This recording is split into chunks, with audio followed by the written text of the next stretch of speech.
Nous sommes avec les dignitaires du village qui font partie de la commission des parents d'élèves ainsi que le directeur du village de Ouaralguidala et le chef du village. Donc je leur laisse leur soin de se présenter. Moi je me présente, je m'appelle Salsada, je suis le directeur de l'école de Ouaralguidala. Je suis affecté ici il y a de cela 3 ans.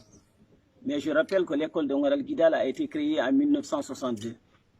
Et depuis 1962 jusqu'en 80, on n'avait qu'une seule classe.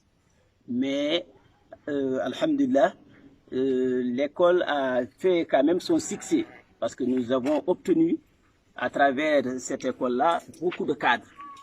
Cette école a sorti des ingénieurs, des professeurs d'université, des médecins, des professeurs de lycée, de collège, des infirmiers.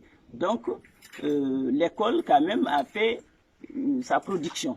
Mais nous déplorons une chose, c'est-à-dire que le village commence à grandir et que les salles de classe, les salles ne sont pas nombreuses. Normalement, on devrait avoir ici un cycle complet aujourd'hui, mais jusqu'à présent, tel n'est pas le cas. Et c'est pourquoi nous demandons quand même de l'aide pour qu'on puisse construire, on puisse compléter l'école et surtout le personnel qu'il faut.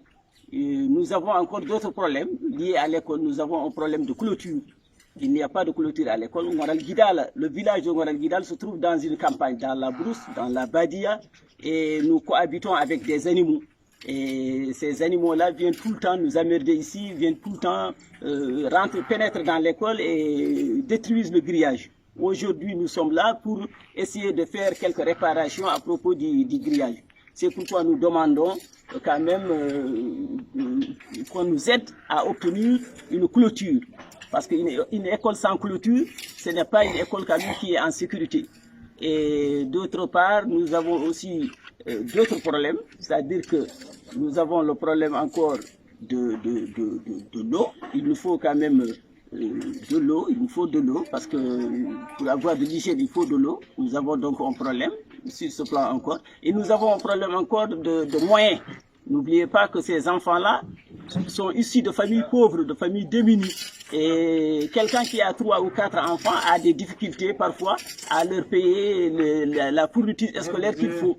Les cahiers, les stylos, les ardoises et tout ça. C'est pourquoi nous demandons encore un soutien sur ce plan-là.